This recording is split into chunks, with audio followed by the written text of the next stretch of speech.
บรรยากาศสินค้ามากมายค่ะสดจากหนองน้ำส้มปลาจ้าพี่น้องเลือกเลยจ้าเบิ่งเด้อเบิ่งเด้อจะเป็นหลายคักมื้อนี้จ้า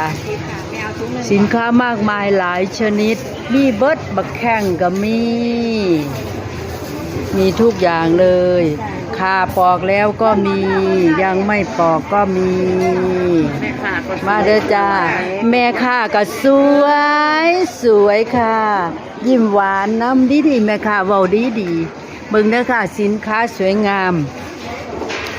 มาอีกแล้วบอกพี่ยายเพ่นสุดยอดเลยความเผ็ดสวยด้วยเบิ้นเพชรซื่อจ้ามาเด้อจ้ามาเด้อตลาดสดเทศบาลธงธานีนะคะหุ่นย่ายแต๋วมีฮอดหน่อไม้ส้มก็มีนะคะมาเลือกซื้อหาได้เลยขาก็สวยๆหน่อไม้ส้มแซ่บด้วยค่ะการันตีโดยฝีมือ